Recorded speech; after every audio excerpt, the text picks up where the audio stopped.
Hey everybody, I hope you're doing well.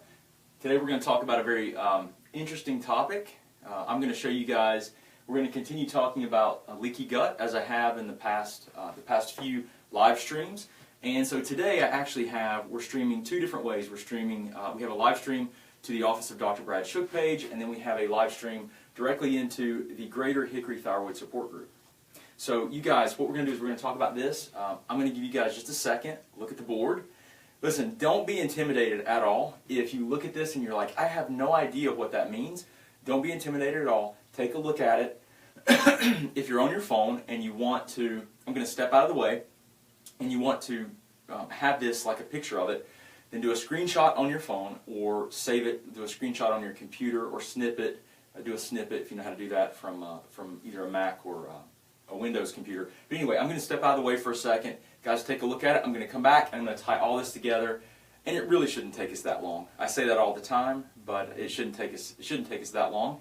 I want to show you guys this vicious cycle and continue to expand upon what we've talked about in the past few live streams. Okay, so take just a second, take a look at this, screenshot it, save it. If you have questions, guys, post them in the comments. But here's the thing: because this is text, I can't see the screens, so I don't know what you're saying to me, right? I don't know what kind of comments are coming in. When I have a chance, as soon as I have a chance, when we're finished, I'll take a look at some of the comments, and I may be able to answer a few questions today. But I can't just know I can't see your comments, but please do post comments as we go.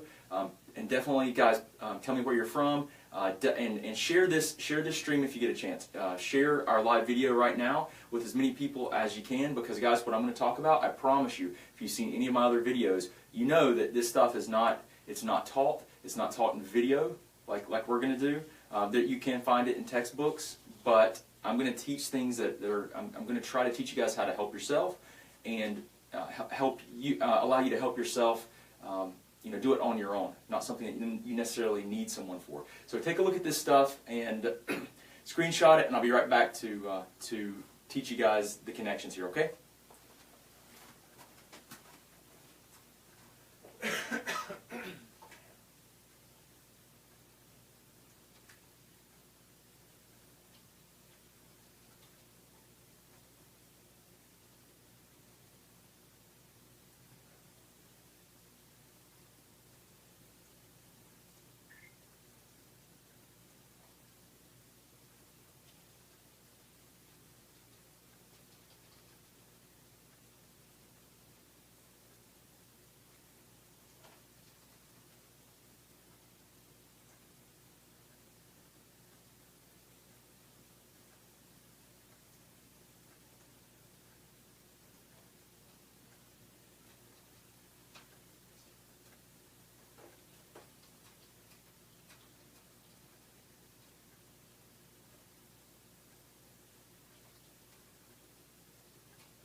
Okay, I'm back, guys. Have a little bit of congestion, so I'm sorry if I cough a lot. Listen, don't let this intimidate you at all. Don't let this. Don't worry if you don't understand what some of these terms are. I'll explain it to you guys very simply, and I think we can go through this pretty quickly. So let's talk about this connection between your GI tract, so your digestive tract, your adrenal glands, which are your stress hormones, right? They produce your stress hormones, your cortisol, they produce adrenaline. Let's talk about your thyroid and how they're all connected, okay? So let's start, and we could literally draw this diagram out so many different ways, and we could talk about different starting points, but let's talk about one that's very, very common. Let's talk about leaky gut first, okay? So If you've seen any of my live streams over the past few days, you know that I've been talking a lot about leaky gut, how it develops, some of the consequences of leaky gut, some of the most common problems we see from leaky gut as far as inflammatory responses and immune system responses. So I'm not going to really elaborate a lot on leaky gut today, but go back to the past few live streams. So if you go to the office of Dr. Brad Shook, you can just scroll down and you'll see the live streams. And I really explain leaky gut, at a pretty high level actually, and you can better understand leaky gut. But we're going to talk about leaky gut, and basically leaky gut, if you don't know, it just means that your intestinal lining is it has larger holes in it, and it lets proteins and things through from the inside of the GI tract. It lets them through that wall or that barrier system into the bloodstream, where it triggers an immune response. Okay, so leaky gut just basically means an intestinal wall that is leaky or permeable. It has larger holes than it should have, and that's allowing proteins, partially digested food proteins, bacterial parts of bacteria or pieces of bacteria through into the bloodstream. It's letting a lot of things into the bloodstream that we don't want there, and that triggers an immune response. Okay, so let's just start with leaky gut. Let's say you have leaky gut. Okay, if you have leaky gut and the gut wall is leaking these partially digested food proteins, bacterial triggers into the bloodstream, what happens? Okay, well, what happens is it triggers the gut-associated lymphoid tissue. This is an acronym, guys. It's GALT, gut-associated lymphoid tissue. So it's the lymphatic system. The stuff that's in the digestive tract, the bacteria, the food proteins, these things, we call them antigens, or things that can stimulate an immune response. They come through, and when they get into the bloodstream, they're actually sampled by the immune system in the gut-associated lymphoid tissue. Okay, what this does is this activates the immune response. Okay, these things that should not be there, that should not be in the bloodstream, this system samples them and it triggers an immune response. Now, when that occurs, that increases inflammatory proteins that are made by the immune system called cytokines. Now, if you guys have heard me talk about cytokines, you know that cytokines can decrease the sensitivity of the cells of your body to your thyroid hormone. Right? One thing it can do by itself. So this by itself can be a problem. But one of the things that, the context I want to talk about cytokines, though, is that the effect that it has on your adrenal glands and your stress response. See, your stresses, think about this, guys, a stress response can be produced with physical pain, emotional stress, and also chemical stress. Cytokines are a form of chemical stress that can trigger the HPA axis, which is basically the brain and adrenal connection, where the brain will signal the adrenal glands to make more of your stress hormone, cortisol, because cortisol has a lot of anti-inflammatory effects. So, leaky gut, things leak through the gut wall into the bloodstream. The gut-associated lymphatic tissue samples it, triggers an immune response. You have an increase in these inflammatory immune system proteins that can already create problems for your responsiveness to your thyroid hormone. But that also triggers an increase in cortisol. It triggers a stress response. Now, if you guys have heard me or you've seen any of my videos, you know that when I talk about cortisol, cortisol is a problem. It's a problem for thyroid physiology. You want to have, everything needs to be in balance in the body. And the more that I talk to you guys about this stuff, the more you're going to realize that everything is connected, right? Okay, so the cortisol and the increased cortisol, it will create there are some consequences to that. Okay, so let's talk about those. First of all, increased cortisol can actually suppress the pituitary gland's output of TSH, right? Now, I talked about this yesterday, but basically, pituitary suppression, if you guys have not seen the 6 different whiteboard videos that I've done on the most common patterns of disrupted thyroid physiology that I see in practice, you need to go to the Office of Dr. Brad Shook, our Facebook page, go to the Videos tab, and search through it. There may actually be a playlist of those top 6. They're all whiteboard videos like this. You need to watch those, because this is one of the patterns. It's pituitary suppression. So functionally low TSH. So this is where TSH would be, typically, from a functional perspective, so more ideal numbers, I want to see TSH between 1.8 and about 2.5. That's about ideal, okay? If it's below 1.8, then, but maybe it's above the bottom of the lab range, which is usually like 0.5, so 0.5 to 1.8, if it's below that, that might be a situation where I'm considering, is pituitary suppression occurring because of cortisol, cytokines? There are different things that can do this, but it will decrease the body's output of TSH. And guys, you do need TSH to stimulate the thyroid gland to make more hormone. Now, take this into consideration. If you're taking a thyroid hormone replacement, then the hormone itself that you're taking can suppress your TSH and drive it low. A lot of you have seen that. A lot of you know that and are aware of that from looking at your blood work, that your TSH is low. So don't mistake that pattern. You cannot really determine if this functional pattern is occurring if you're taking a thyroid hormone that's already suppressing the TSH. Okay, so let's just keep that in mind. But what it will do is the cortisol can suppress your output of TSH, and if you don't have TSH, then you can't stimulate the thyroid gland to produce more hormone. Okay, so TSH is, it does serve a purpose, right? It's usually the only thing that's checked under the medical model, but it does serve a purpose. The other thing is that you can have a decrease in conversion of T4 to T3. Okay, so some people will not convert T4 to T3 very well in their body, and increased cortisol can basically down-regulate and decrease the activity of an enzyme in the liver called, what's in the liver and peripheral tissues throughout the body, called 5'-deiodinase. So it takes one of the iodines off of the T4, and that leaves you with 3. So you have T3, okay? So it will create a problem with conversion. Now guys, remember, T3 is what? It's the most physiologically active hormone, right?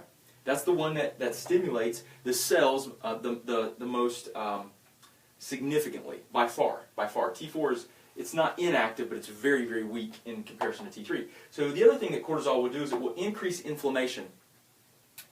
There's several different ways that this all occurs, but with increased inflammation, and let's just say, we know that cytokines, that's a form of inflammation. Okay, for the most part, it's pro-inflammatory, is that if you have increased inflammation, it decreases receptor sensitivity to T3, which is one of the first things I said when I talked about cytokines, right? I said that your cells are less sensitive to your thyroid hormone, so it decreases the sensitivity. So you have it in the body, right? The T3 is circulating in the bloodstream, but the cells aren't responding to it because of something like increased cytokines. And if you saw me in the live stream yesterday, or if you watched it, then you know that these increased cytokines can be very, very strongly stimulated by, does anyone know?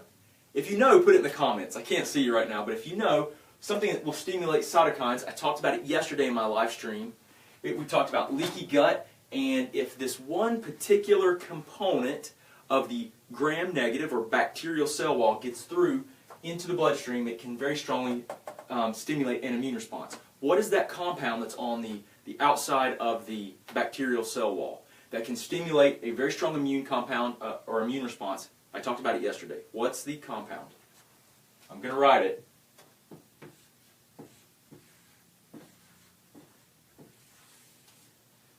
LPSs, lipopolysaccharides. It's an endotoxin that's found with a lot of gram-negative bacteria. You don't have to know gram-negative, but gram-negative bacteria are the bacteria that are most pathogenic to us. We have gram-positive, gram-negative, but lipopolysaccharides, if they come through into the immune system, into the bloodstream, the immune system, they can stimulate an immune response, a very strong immune response that can create this entire cascade of problems. Now, it decreases receptor sensitivity, but here's something, guys, that makes this a cycle, okay? This is a key thing. It can decrease, this whole process, this increased cortisol, will decrease SIGA, or secretory IgA, your levels, which is basically, guys, this is the mucus. It's the immune system of the mucous membrane. It's found in mucus secretions. It helps to protect. So your GI tract wall.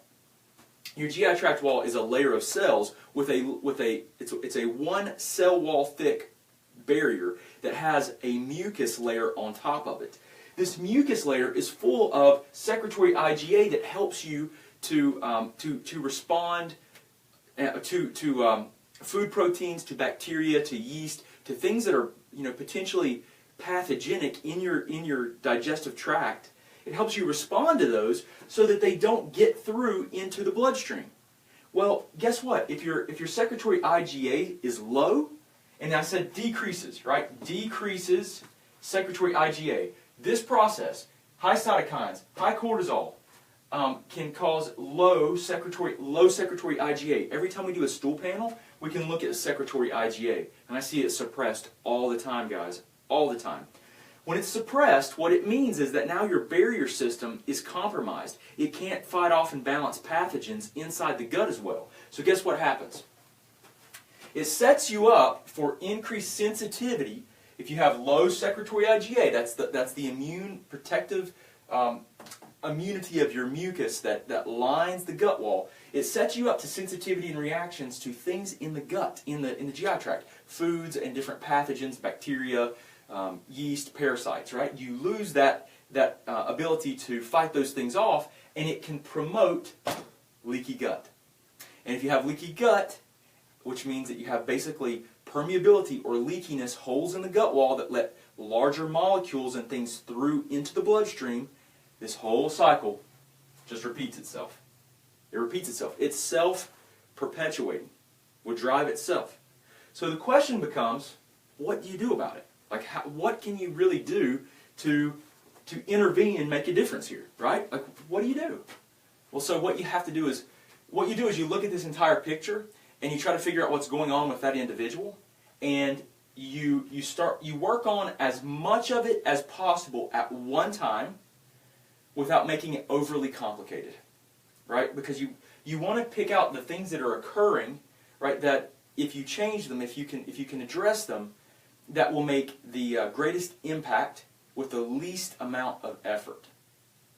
Okay, so it's going to have a broad impact by making one change. That's really what you're looking for. Is like, what are the main things that we can focus on? So you might say, well, I can heal leaky gut. Okay, that's true. If you can work on improving the gut barrier system itself, then you're going to help dampen a lot of this. But what's causing the leaky gut? Right? What's causing this? Is it autoimmunity? Is it due to like reactivity to certain foods that you're consuming? Is it a parasite? Is it a bacterial issue? Because you've got to address whatever's driving the leaky gut. Is it that you're under chronic stress, and your cortisol is impairing your secretory IgA levels, so you have no mucosal immunity? I'm going to trip over this. So you have no mucosal immunity. And if you don't have mucus or mucosal immunity in your gut, then guess what? You have more reactivity to all these things that promote the leaky gut. So guys, what you have to do is, if you really want the best approach, what you do is you figure out what's driving this, and you work to remove as much as you can and support the gut nutritionally. You support immune regulation nutritionally. You make sure you're not deficient in things like vitamin D. You can utilize lots of different types of herbs as long as you don't react to them. There are a lot of things you can use to help with immunoregulatory function. Glutathione, resveratrol, turmeric. There's several things. Essential fatty acids. Those are all reasonable, but as long as you're not reacting to them, and you just don't want to go and buy a ton of supplements randomly. I'm telling you, you're going to waste time and money doing that kind of thing. You would support immune regulation. Cortisol. What's driving the cortisol? So you take a history, you talk to the person. Are you under stress? And you try to understand what's driving this process. Is it just inflammation? Are they in chronic pain? Do they have? Are they under emotional stress? If so, you try to help that person and say, look, these are all things that are relevant and important to this cycle. We've got to do our best to address these things. So, if it's stress, try to remove the stressor as much as possible, whatever it is, right? So that you can help to address the root driver of the stress, right? Now you can use herbs, ashwagandha, phosphatidylserine, and a lot of different things to help address the stress response. But guys, if you're just taking these supplements, they might help. They might help, but you've got to question and think about what is driving this process. That's the most important thing. That is the most important thing, by far. What is driving the process? Because then you can formulate a plan that is specific to help you overcome these challenges, so you don't waste time and money. Guys, you can't get your time back. You cannot get your time back. So, and then if you have problems with your thyroid hormone levels, or these problems occurring here, well then, okay, that might be a time when a supplementation with a thyroid hormone is appropriate, right? Because the thyroid hormone is, every cell in your body has to have thyroid hormone, guys. So if you don't have thyroid hormone, can the lining of the gut repair itself efficiently? No. Can the immune system have an appropriate response? No. It's all connected. So you want to look at all these pieces and try to figure it out. You come to this piece, right? So this whole cycle is occurring. So you're here with sensitivity and reactions. Increased sensitivity and reactions to GI antigens because there's low secretory IgA. So the secretory IgA, you can support the gut with things like, possibly support it with like glutamine, marshmallow root, licorice that's deglycerinated, so it has the deglyceriza, or the glyceriza is removed. You can do lots of different things there. Even colostrum may be appropriate for some people to support the gut. Then you remove the antigens or the triggers. So what are those? Well, what foods are you reacting to? Are there bacterial infections, fungal infections, parasites? Do you have other systemic infections that's driving the immune response? You see how it's like all connected? When you do this kind of thing, when you think about it this way, instead of just like, okay, I'm going to just take some stuff for a leaky gut, guys, it's so much more powerful. So much more powerful. So I hope this makes sense. I wanted to cover this because I've been talking a lot more about leaky gut, because a lot of people, I primarily work with autoimmune conditions. That's primarily what I work with. And mostly I work with Hashimoto's, because it's probably the most prevalent autoimmune condition in the world. And it's extremely common, and it's not being managed very well, or no one's really addressing this whole immune system component in the traditional medical model. It's just not happening. So what we've got to do is we've got to pay attention to the immune response, which is what's causing so many people problems. And you guys know this, right? If you're diagnosed with, the reason they don't check for Hashimoto's is because it does not change the treatment plan. You're going to get a thyroid replacement hormone, and that's valuable, guys. If you need it, that's extremely valuable. So don't discount that. That's very helpful. But at the same time, the immune system component's being completely ignored. And this complicated stuff here, right? This cycle is what's driving that immune process. Now, there are other things to take into consideration. I could draw, probably 40 of these diagrams with different things that impact this. But this is a very common one that is it's a good model for you to understand on how you might want to help yourself. So, guys, what I'm going to do, it's 2:30. All right, 10 minutes. Okay, what I'm going to do is I'm going to step behind the camera and the iPhone here. I mean the iPad, and I'm going to see if I can take some questions. Guys, do me a favor. If you enjoyed this and you like this, please do me a favor, and do your friends a favor, and do your community a favor. Share this kind of information. Share our live streams when they come on. Tell people about what I'm teaching so that I can help other people. You can help me help other people by doing that. So if you guys get value from what I do, please do share this stuff with other people, because so many people are struggling with this and they have no clue. Guys, I try to take as much as I can these topics that are confusing, and were confusing for me for years. I still don't know everything by a long shot. But there are a lot of these concepts that I try to teach in as simplified of a manner as possible. So, guys, help me help other people. Please do share this. Please, like our videos. Give me some thumbs up, and if you really liked it, give me some hearts. So, here's what I'm going to do. I'm going to step behind the camera and the iPad and see how many people are on here, and talk to you guys for a little bit. Okay, so maybe I can answer some questions. If you have specific questions about this, guys, please post them, and I'm going to scroll through and do my best to answer them. But for about 10 minutes, that's really all I have today. I end up saying this, and then I spend like an hour doing a chat with you guys. But today I really don't have that much time, so what I'm going to do is just step behind now and talk to you guys for a minute. So I hope this helped you out. I'm going to step away. Guys, if you haven't looked at this, you can take a screenshot, but just ask me specific questions. So I'm going to step behind the camera, see if I can't answer some questions for you guys. Okay, so I'm going to move this forward.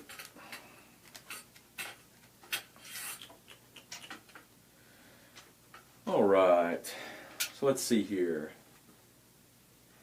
Hey everybody in the thyroid support group. So I've got the thyroid support group, and then this is everyone here. Hey guys, you guys are in the office of Dr. Brad Shuck. So we've got two different streams going. Guys, I hope you're doing well. Hope you are doing well. So what I'm going to do is I'm going to look. There's two different cameras here, guys. So what I'm going to do is just take a look at your different comments, okay? So if you have questions, let me know. Guys, please do share these, and please give me a thumbs up. Guys, if you're inside the Greater Hickory Thyroid Support Group, listen, if you try to share this live stream with other people, they won't see it if they're not a member of the Greater Hickory Thyroid Support Group, because it's a closed group. So even if you tag someone and say, hey, you got to check this out, just know that they won't see it, okay? I just want to let you guys know that. So, okay. All right, so I'm going to take a look at some of the questions. Guys, please do let me know if you have any questions, comments. Tell me where you're from, too. I love to see where people are from. We've got people from all over the world here. So let's see. Hey, Samantha. Hi, Kelly. Kelly's in the Netherlands. Very cool. Karen.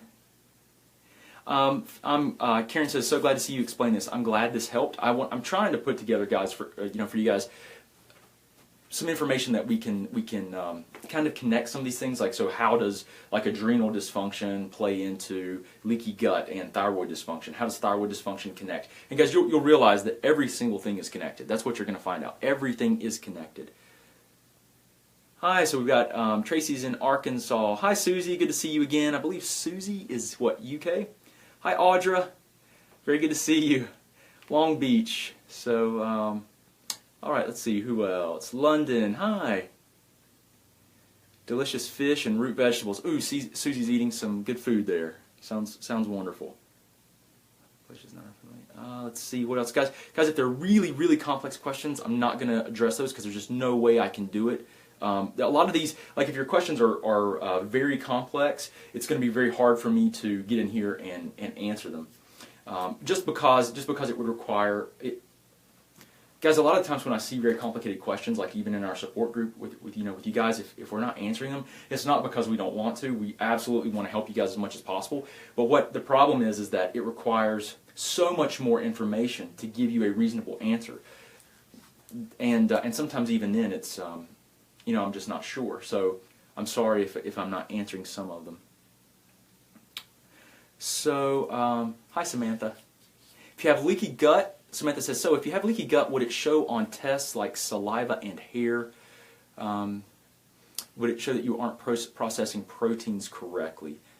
Endocrine wellness doctor says my body doesn't process proteins correctly. I would do like a Nutra Eval or an organic acids test, typically through Genova Laboratories or Great Plains. I think it's Great Plains.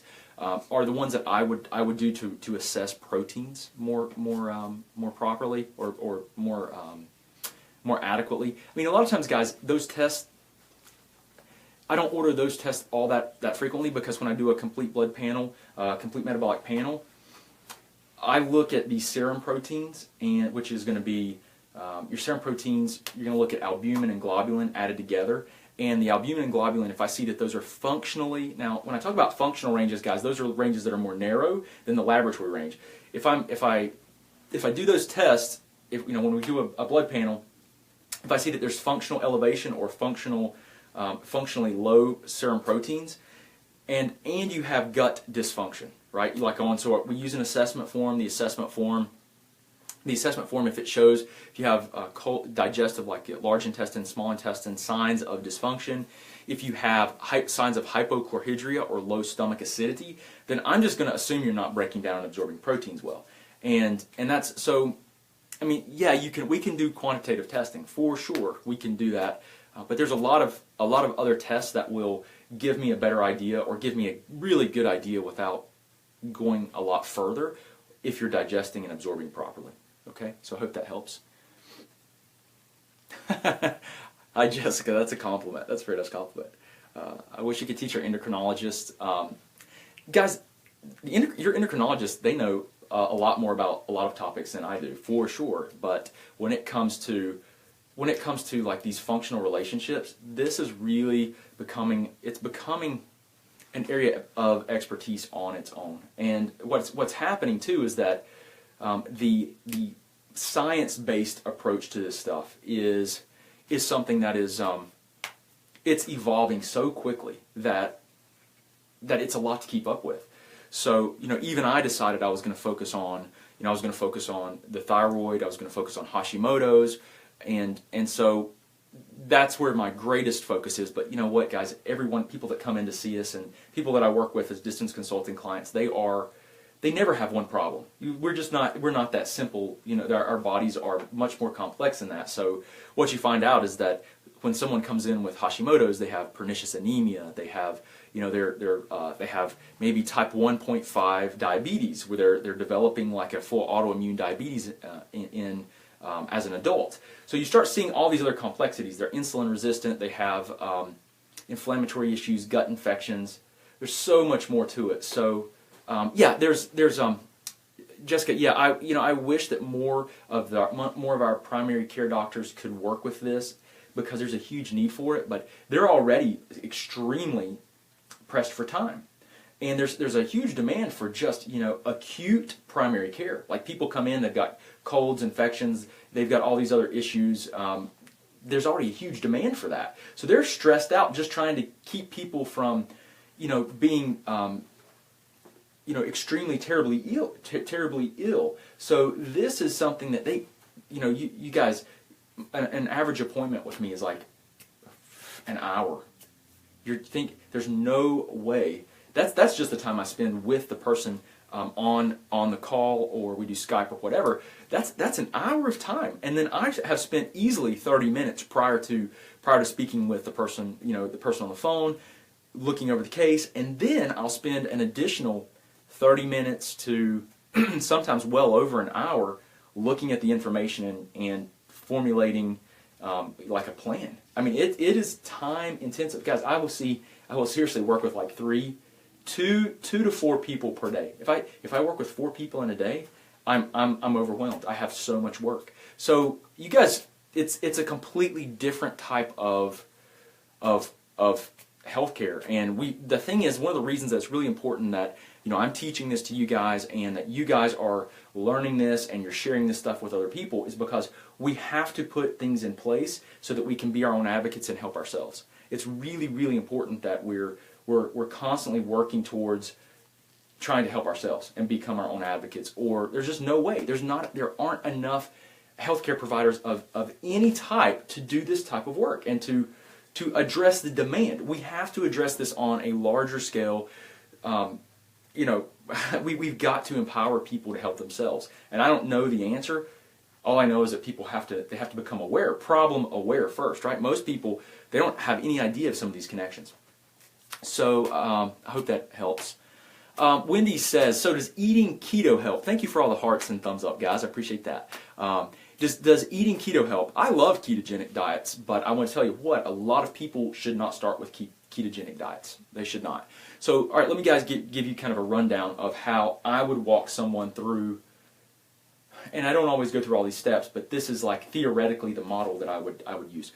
Typically, if I'm going to use dietary interventions, I'm going to start with let's say an autoimmune paleo-esque type of diet. I have my own program that I have formulated that follows a lot of those principles that works really well for a lot of people. But that's usually where I'm going to start. It's kind of like an autoimmune paleo-esque diet. Okay, that's going to remove a lot of potentially inflammatory food proteins. It's going to get a lot of the processed foods out of people's diet, and it's going to really help you to decrease the inflammatory effects of certain foods. It's also that diet's full of really nutrient-dense foods, so it helps with so many different other physiological processes. So I'd start there.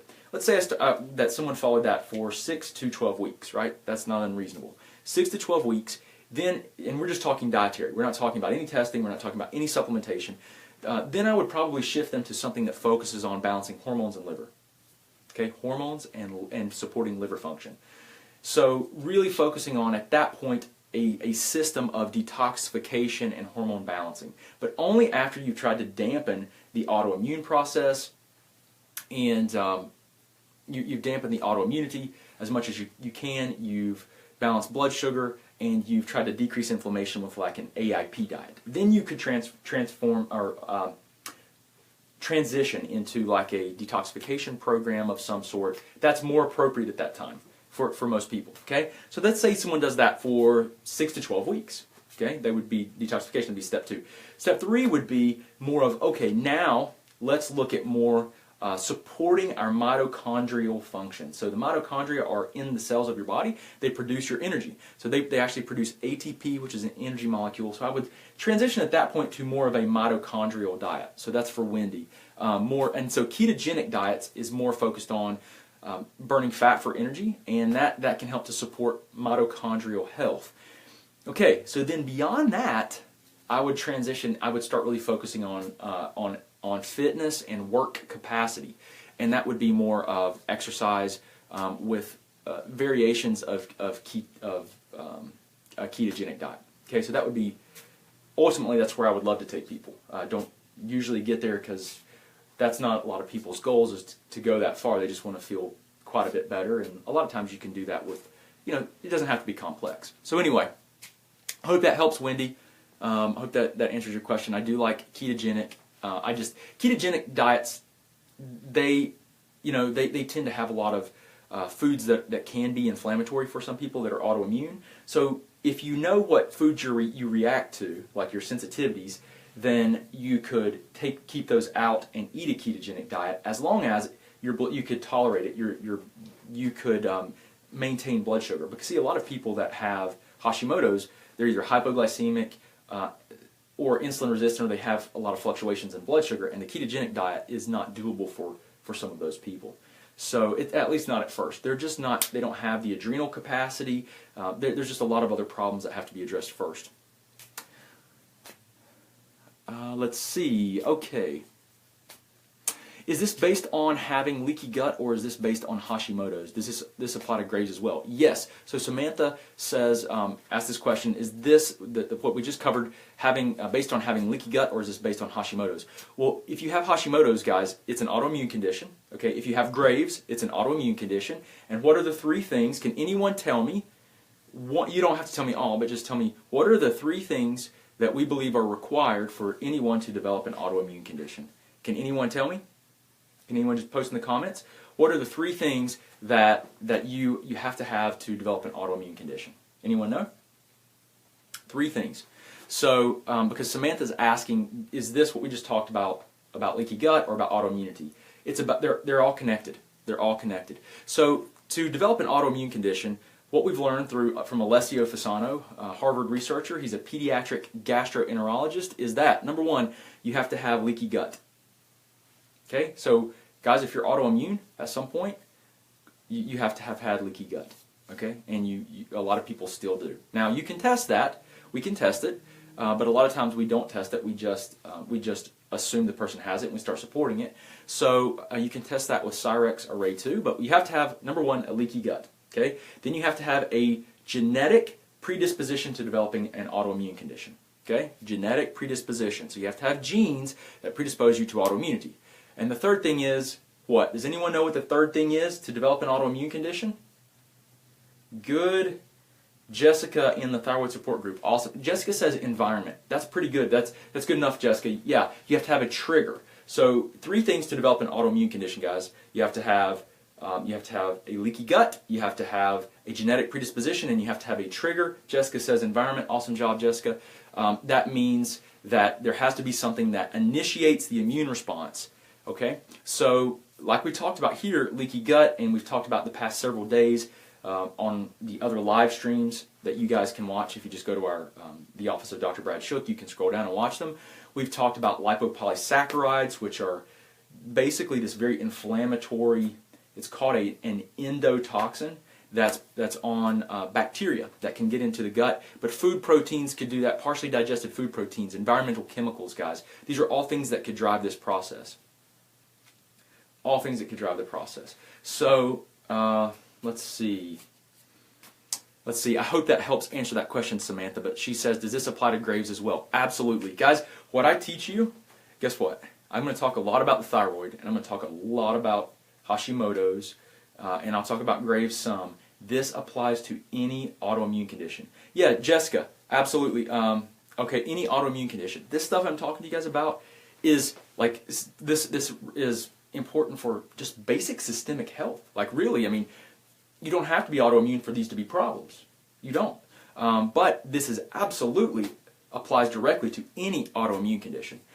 Jessica said, she was commenting still, I believe, on what are the 3 things required to develop an autoimmune condition, and we said a genetic predisposition, leaky gut, and a trigger, and she mentioned mycotoxins. Yeah, mycotoxins are also a real possibility. So any kind of infection, like pathogen, is going to do that. So could predispose you to this. So we're talking about, as far as pathogens go, bacteria, fungal infections, parasitic infections. Also viral infections. Those are all things like pathogenic triggers. Okay? Hope that helps you, Samantha. If you're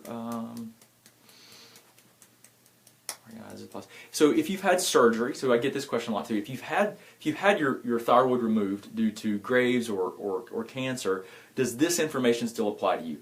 Absolutely, it still applies to you. Especially if you had Hashimoto's, if you had Graves' disease, because when they remove the gland, the antibodies usually are dropped or are gone.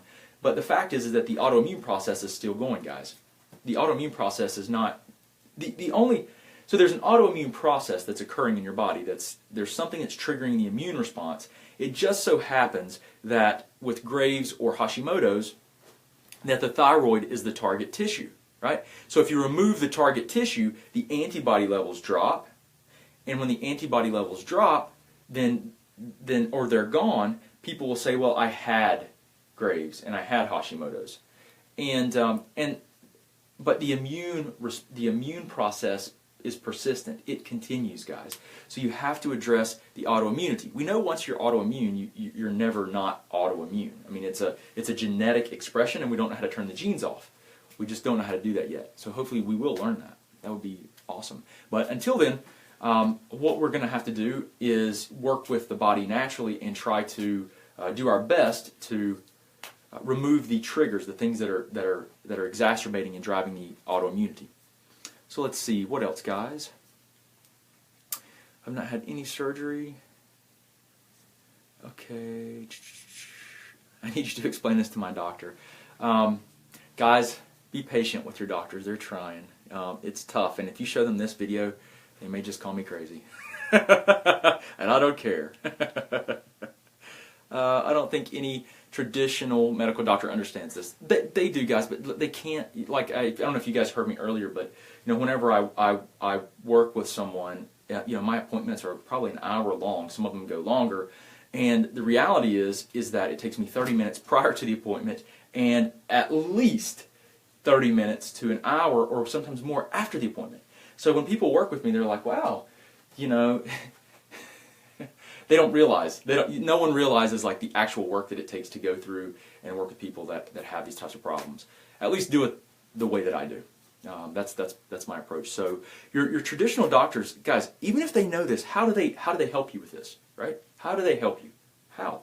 I mean, acknowledging it might be beneficial, but in a model of healthcare where evidence drives reimbursement, and evidence is determined based on randomized controlled trials, and this does not fit well into that. This model of healthcare, everything that we're explaining, does not fit well into a double-blind randomized controlled trial. A medication fits very well into that, but a complex human being with multiple problems happening, and you can't find 50 people that have this exact same combination of complex problems that you can measure interventions against. Yeah, it's tough. It's tough. That's why you're going to have a hard time proving efficacy on a research paper. But guess what?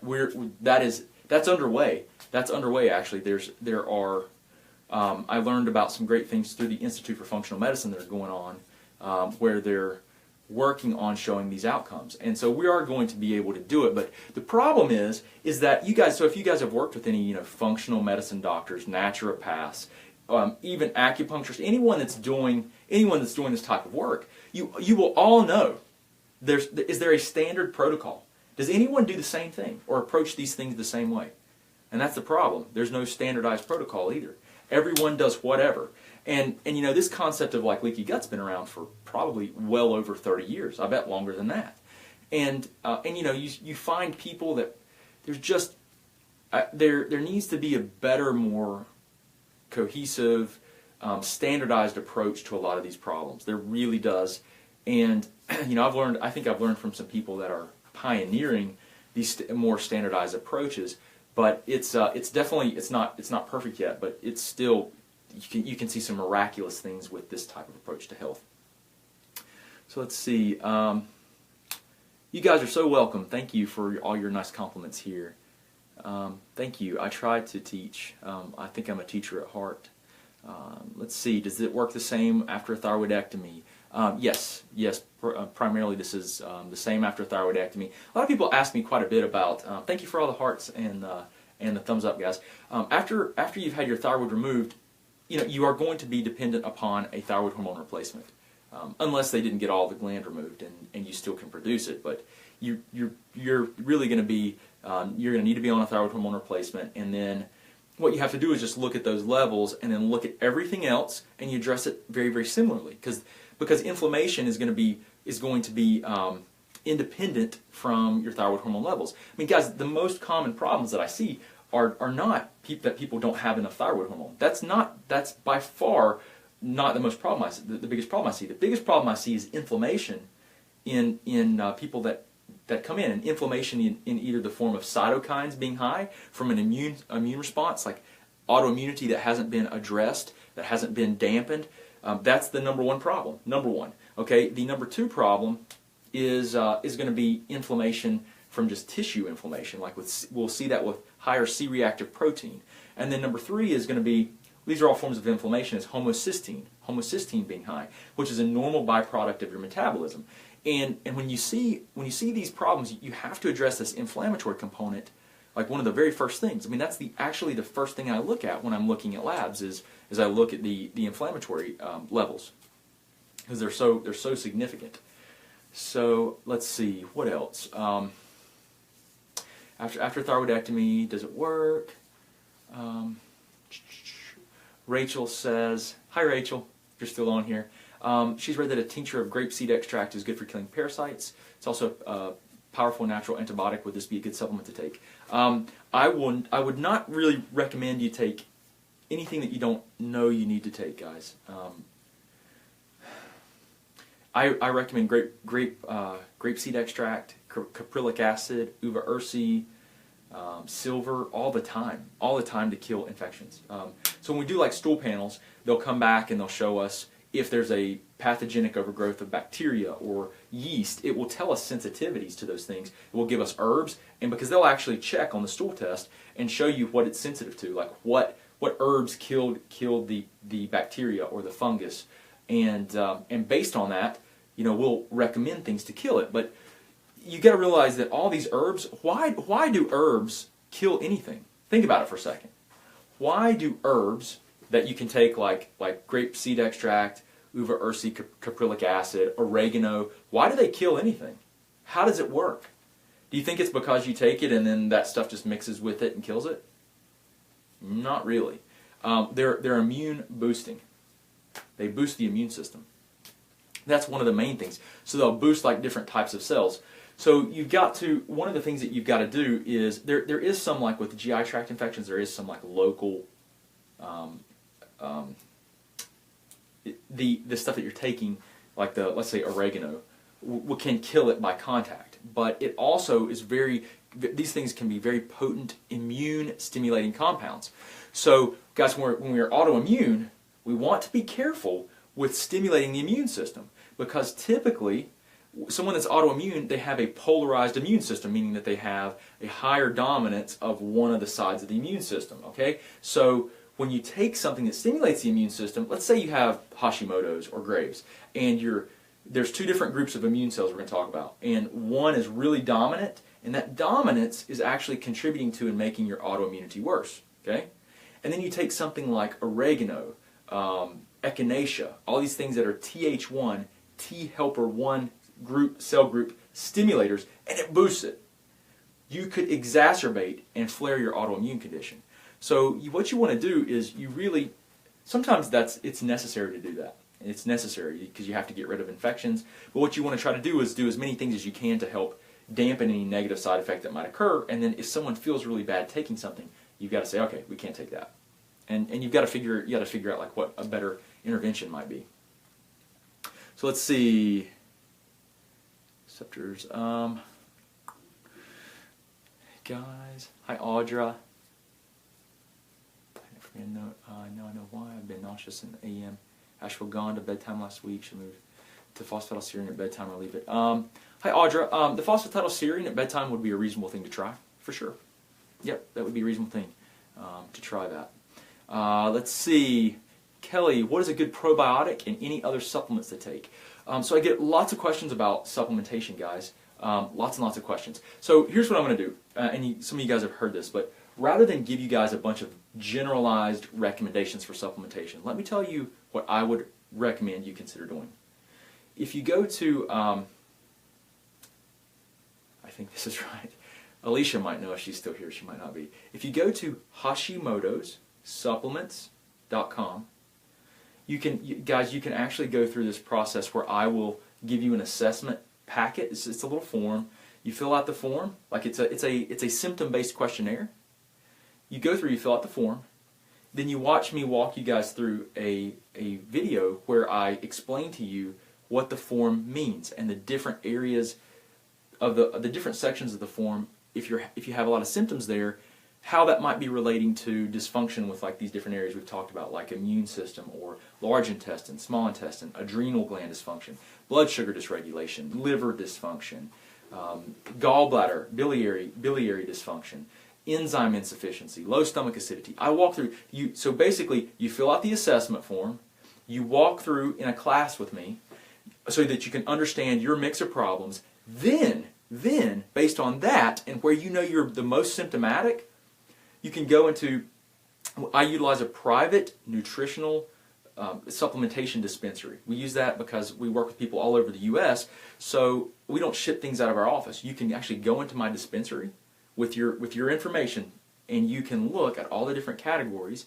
and you can figure out, okay, so he said, based on this, I have symptoms that are GI related. Well, you can go to my category on GI, and I have it broken into 3 sections: basic, moderate, and comprehensive support. So there's a few supplements, so you can pick just a few things. And then if you want to go into like, if the next area is your adrenal glands, you have a lot of adrenal gland symptoms, well then you go to my category, you look for adrenals, and it's broken into basic, moderate, and comprehensive support. So then you would just pick out like you would pick out something that is like the adrenal support, maybe the basic support, and you make a little mix of things that are more specific to you, right? Specific to your areas of dysfunction. Guys, that's the best way to I was trying to think like how could I come up with a semi-customizable way to help people that are interested figure out how to help themselves. That rather than just saying, hey, take glutamine and enzymes, right? I mean, that's not very tailored to you at all. And so what I did was I was like, okay, if I can have them complete an assessment on their own, I'll walk them through the assessment in a class, then they can understand what the areas and systems of their body are most symptomatic. Then they can go and they can get stuff that's very specific to support their symptomatic areas of dysfunction, like their gut or whatever it might be. I hope that makes sense. I mean, that felt like a longer explanation than I should have taken. But okay, so you guys can go. I think it's just if you want to do that, it's Hashimoto's supplements.com. I believe that's what it is. I hope so. So Kelly, a good probiotic. I can't tell you this. I mean, as long as you're not bloating. If you bloat, like when you eat and you're swelling up, you might have bacterial overgrowth of the small intestine, And you would want, in that case, if you're bloating, you would want to take a probiotic that does not have inulin added or prebiotics added to it, because you'll just feed the bacteria that are overgrowing in the small intestine and you'll bloat. Now, in other cases though, like I use orthomolecular, Claire Laboratories, VSL3 is a very good one too. Those are very high potency probiotics if you're going to use them. Okay, if you're going to use them, I'm probably going to be the only person that you're going to find that's going to say, "Hey, I don't tell people to take probiotics all the time. I don't tell people to take supplements all the time. I think I want everyone to get to a point where they're as healthy as possible, and then guess what? Taper off of everything, and as long as you don't crash, then get off of all the supplements that you can and spend your money on good food." Okay, so I hope that helps, guys. I hope that helps. So, okay, let me see. Good probiotic, Kelly. I hope that helped you out. If you're still here, let's see. Sherry, is there a need to test for Hashimoto's? Sherry, I'd have to know more about that. Sherry says, for thyroid cancer patients, is there a need to test for Hashimoto's? So I'd have to know a lot more about that. If you have an immune system problem, I don't work actively with people that have cancer, and the reason is this: if you're not that there's not a need for it, but here's the deal: if you're going to work with someone naturally, or you're going to take vitamins when you're going through cancer treatment, guys, you got to be careful, because some of these things that you might be taking that are herbs could actually suppress the immune system, and a lot of the cancer therapies are tailored to boost the immune system or do something very specific. So you want to work with an oncologist that will take an integrative approach and make sure that you're not taking things that will interact. Listen, guys, good nutrition and good systemic health is never ever a bad thing, but taking certain supplements and herbs and things might not be the best thing to do.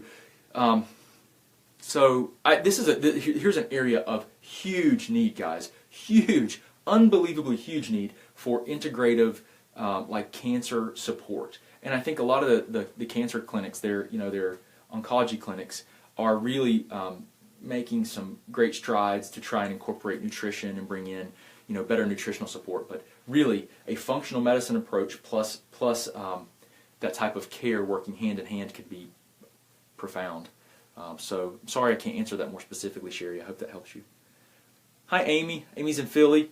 Guys, if you're on here and you haven't done it yet, tell me where you're from, and because I'd like to see where you guys are from. Illinois, Alabama, Wisconsin. Hey guys, the UK. What's going on in the UK? It's probably getting late over there. Hope you guys are doing well. Juicing grains, not shades. Let's see. Guys, I can't answer all these. I wish I could.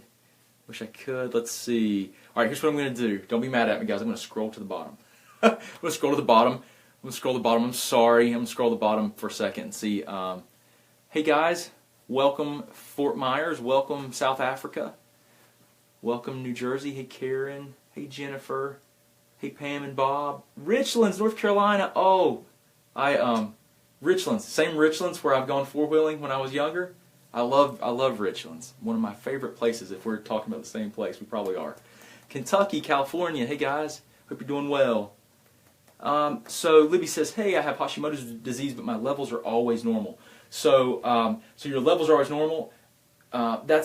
So if you feel great, if you feel okay, Libby, then awesome. So I have antibodies against thyroid globulin in my thyroid, but I'm euthyroid, meaning levels are normal. I don't even supplement with any kind of hormone replacement therapy. So that can be okay. You just focus on dampening the autoimmune process if you're autoimmune. I mean, listen guys, if you're autoimmune, you need to be working on the drivers of the autoimmune process to really improve your health. That means focusing on what are the food triggers, are there any pathogenic infections, are you reacting to any environmental chemicals, are your hormones balanced, do you have good hormone levels? That means testosterone, estrogen, progesterone, cortisol, are those good? And then if you've got those things under control, you're way ahead. That's a very good place. You don't want to have nutrient deficiencies as well. But those are the main things you're going to look at. Let's see. Hi in Kentucky. Oh, Vegas sounds nice. Stephanie's in Vegas. Some of you guys, I think, that's amazing. California, Pennsylvania. guys. I'm looking at two different cameras, guys, so that's why I'm kind of looking here and there. There's some people. If the guys here, if you guys on this camera, if you haven't joined the Greater Hickory Thyroid Support Group, just Google or just search it in Facebook, and that's our support group that we have. It's a closed group. Just request to be part of it, and we'll get you in. There's tons of information in there, but you guys here are in the support group, so welcome everyone. I've been doing live stream, video question and answer, and teaching a lot of concepts, and I know a lot of you guys don't know that I'm going live, so I'm making sure that I'm trying to include you guys too, because I appreciate you being in the group and contributing so much. We have over 8,500 people, guys, if we're here, that are in that support group. There's a ton of activity, guys, that we can't always monitor, so please be kind to one another and try to contribute and help out. So hopefully that is happening, because we can't police everything. We try to help out and contribute there as much as we can. So Bonnie says, do you have a list of what to test for to see what I'm triggering to as far as an immune response? Confirmed Hashimoto's in Utah. Bonnie, what I do is I always start with, well, I look at the history and see what the person's had done, but I always start with a very comprehensive metabolic panel that looks at a lot of different things, your foundational health in detail, and then that helps to give me direction on what we might want to consider doing next. We especially look at like your symptoms as well, like what's happening with your digestive tract, and so there's a lot of different things that we can test. As far as immunological testing, like drawing blood and looking at immune responses, I use Cyrex Labs extensively, but there are a lot of other tests that we use as well, and you don't necessarily just want to start there. You really want to take a very logical approach to your unique problems. Okay, so I hope that helps. It's if there was any way that I could give you guys like extremely very specific, it's no way that's an oxymoron, right? Specific generic recommendations. It's not something that we can do. It's just so hard because it's so unique to the individual. So great places to start, guys, are going to definitely be with diet, right? I mean, you guys know that, right? So that's usually where it's a good place for people to start. But a lot of people have tried diets, and guys, if you've tried dietary changes and you're not significantly better or you feel worse, there's another mechanism driving it that you've got to look into. Hey, so some of you guys are saying you're in both groups. So Vanessa, all you have to do is just inside of Facebook, just go to the little search bar at the top and type in Greater Hickory Thyroid Support Group, and it will pop up. You'll see it and just click on it, and then you just have to ask to join, and then one of the administrators will let you in, okay, if you want to join our support group too. You guys just do that if you want to join. So one of the things that so one of the questions was, yes, I can get, we work with people across the U.S. and in other countries. It's a little bit easier in the United States because we can get blood. We can send you to a LabCorp. LabCorp is a national lab. They have draw stations all over the United States. We can actually create an order form and send it to you, and you can just go to LabCorp and get your blood drawn. We'll get the results within a few days, and then we have follow-up appointments, and we can basically work with people from a distance through consulting. And do a lot of this. Thank you for all the thumbs up, guys. I appreciate all the thumbs up and hearts you're giving me. So yeah, we can do testing with people and help you investigate this stuff a lot further.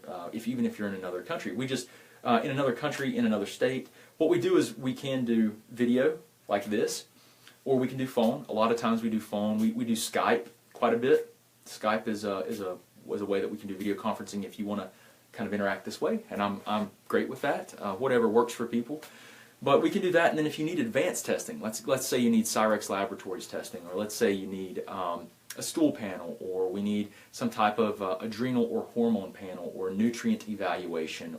So anything like that, we can send you. We just mail you the test kits, and the test kits are pretty self-explanatory, but we will help you with any questions.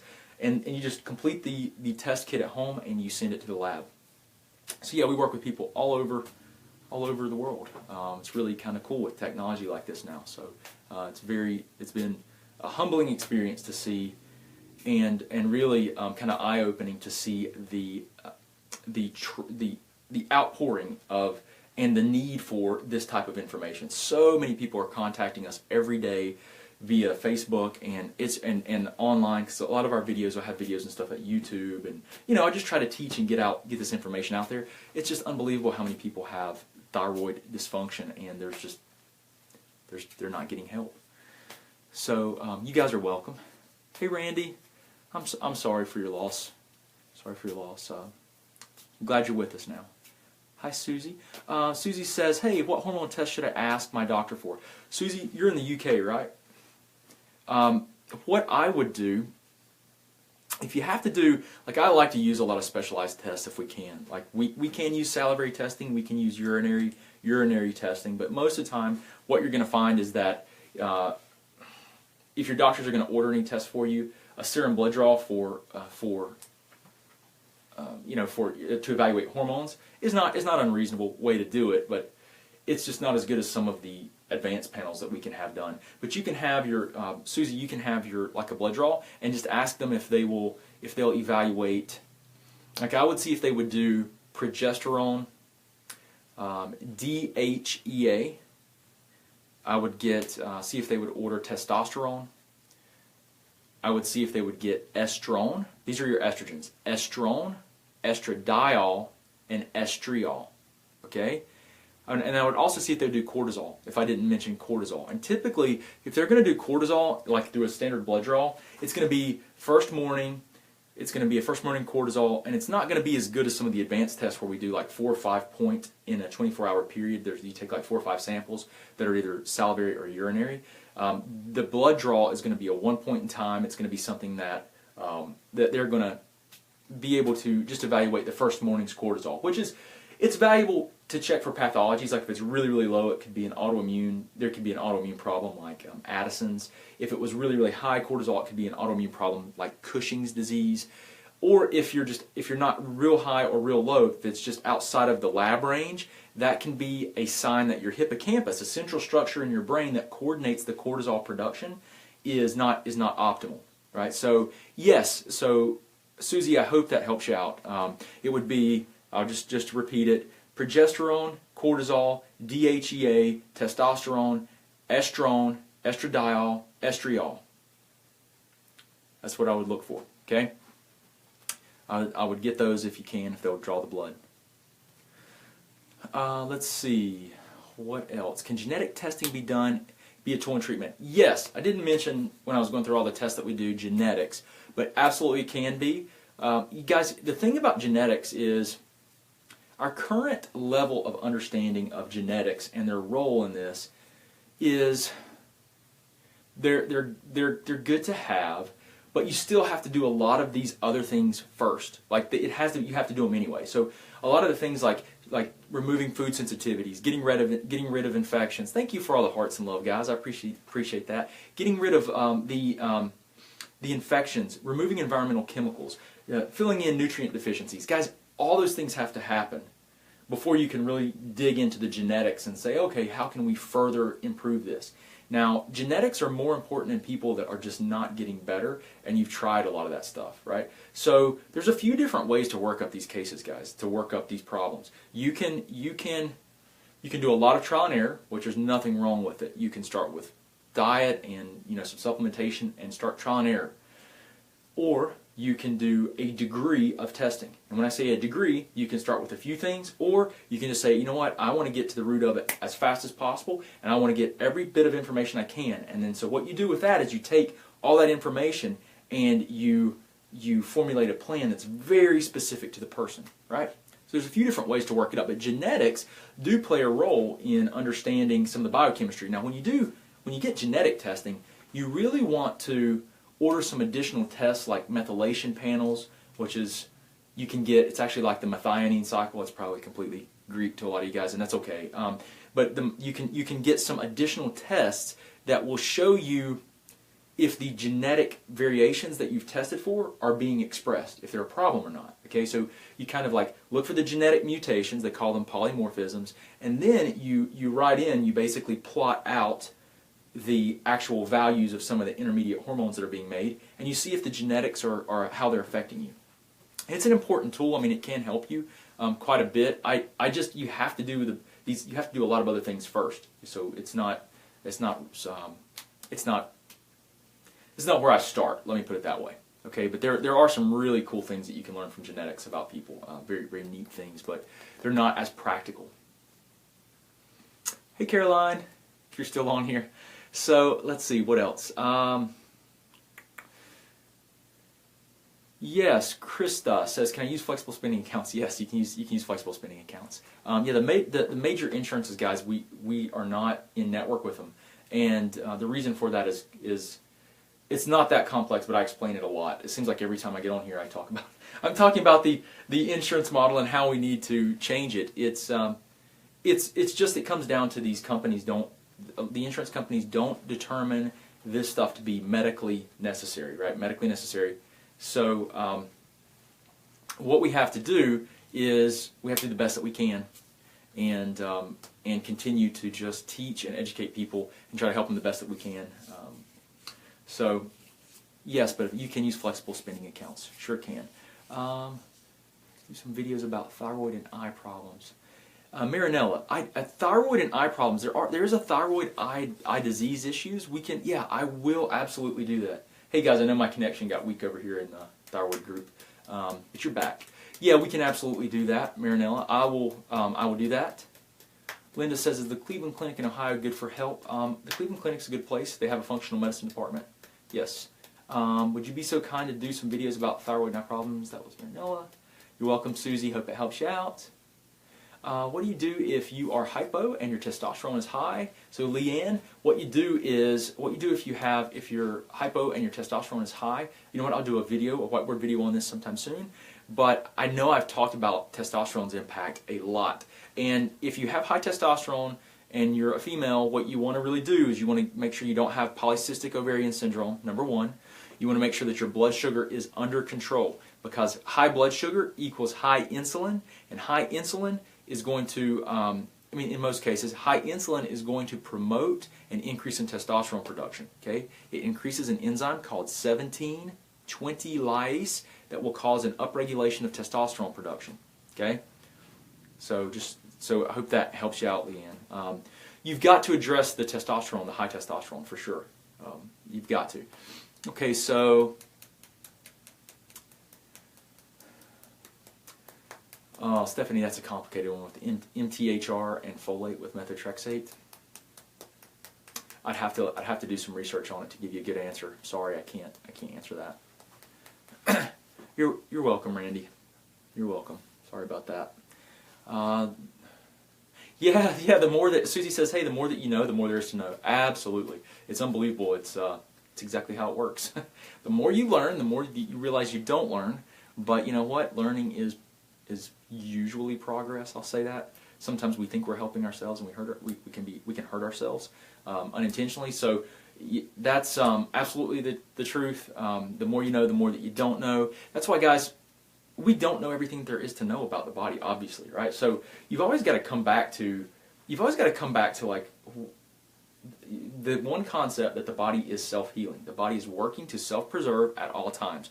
So just, the reasoning and the way I think about it is, if I can work with the body, it's always working to help me, so it's not working against me, right? I mean, just very, very simply.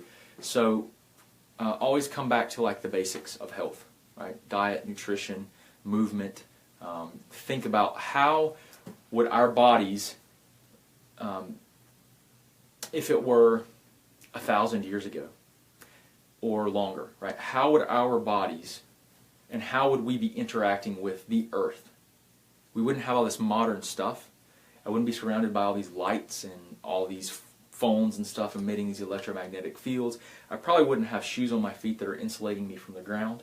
I wouldn't have synthetic fibers with dyes like this on me. There wouldn't be paint and carpet off-gassing. We wouldn't have a lot of the pollution that we have in our water. How can we be more congruent with the way that we're probably intended to interact with the earth? That's kind of like a very basic concept that you guys need to kind of keep in the back of your mind. Like, okay, there's all this stuff, and if it's, I think that a lot of the answers are going to be simple answers. We just don't even know how we're supposed to really interact with our environment anymore. That's so crazy to even think about it. Like, we've just lost touch with being what human originally was. It's like this evolution, you know, it's like this evolution of what we do in our technology. But is that always good for us? So I don't know. I don't know. So yeah, you guys, appreciate you guys so much, so much. Let's see. Any other questions that I can take?